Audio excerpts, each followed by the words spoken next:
KSRTC bus കാലിലൂടെ കയറിയിറങ്ങി വയോധികയ്ക്ക് പരിക്കേറ്റു. വണ്ടിപ്പെരിയാർ ടൗണിൽ വെച്ചാണ് അപകടം ഉണ്ടായത്. മ്ലാമല നാലുകണ്ടം സ്വദേശിയായ ചെല്ലമ്മയ്ക്കാണ് പരിക്കേറ്റത്. റെയിൻബോ ന്യൂസ് വാർത്തകൾ നിങ്ങൾക്കായി അവതരിപ്പിക്കുന്നത് KSFE ഗാലക്സി ചിട്ടികൾ. കടബാധ്യത മൂലം ബാങ്കുകൾക്ക് അധിക പലിശ കൊടുത്ത് ബുദ്ധിമുട്ടുന്നവരാണ് നിങ്ങൾ. എന്നാൽ ഇനി അതിനാവശ്യമില്ല. പുതിയ ഭവനം, കുട്ടികളുടെ പഠനം തുടങ്ങിയ വലിയ സ്വപ്നങ്ങൾ സാക്ഷാത്കരിക്കണോ? എന്തിനും കുമളി KSFE ശാഖ നിങ്ങളോടൊപ്പം.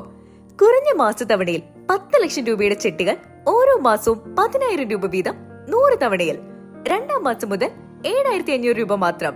ഇതോടൊപ്പം 3 ലക്ഷം രൂപയുടെ മറ്റൊരു ആകർഷകമായ ചിട്ടി 6,000 രൂപ വീതം 50 മാസം എല്ലാ മാസവും 4 പേർക്ക് ചിട്ടുതുക ലഭിക്കുന്നു.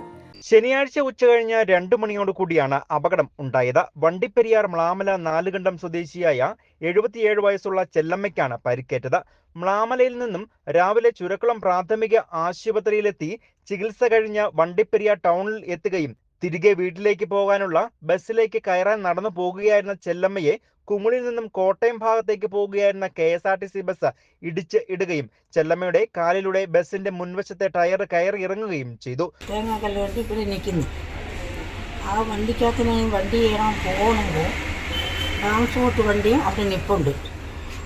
ഞാൻ ഇങ്ങനെ പോയി വണ്ടി കയറുമ്പോൾ ആ വണ്ടിയും കൊണ്ട് ആ ഡ്രൈവർ എന്നെ ഉറച്ചുകൊണ്ട് കൊണ്ടുവന്ന് സാറേ ഈ വണ്ടി അങ്ങനെ തട്ടുക സാറേ എന്നെ വണ്ടി അങ്ങോട്ട് മാറ്റി നിർത്തുന്നു പട്ടിണി എൻ്റെ കാലിനകത്ത് കയറണമെന്ന് എന്നെ എന്നാൻ താഴെ വീണു.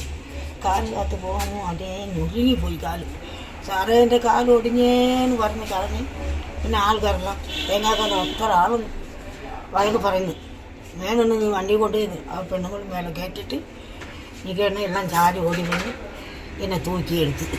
തുടർന്ന് നാട്ടുകാരുടെ നേതൃത്വത്തിൽ വണ്ടിപ്പെരിയാറിലെ സ്വകാര്യ ആശുപത്രിയിൽ എത്തിച്ച ചെല്ലമ്മയെ വിദഗ്ധ ചികിത്സയ്ക്കായി കാഞ്ഞിരപ്പള്ളി താലൂക്ക് ആശുപത്രിയിലേക്ക് മാറ്റുകയായിരുന്നു. ചെല്ലമ്മയുടെ കാലിലും തലയ്ക്കും പരിക്കേറ്റിട്ടുണ്ട്. തുടർന്ന് വണ്ടിപ്പെരിയാർ പോലീസ് സ്ഥലത്തെത്തി മേൽ നടപടികളും സ്വീകരിച്ചു. KSRTC ബസ് സർവീസ് റദ്ദാക്കി തിരികെ ഡിപ്പോയിലേക്ക് കൊണ്ടുപോവുകയായിരുന്നു. News bureau, Vandiperiyar.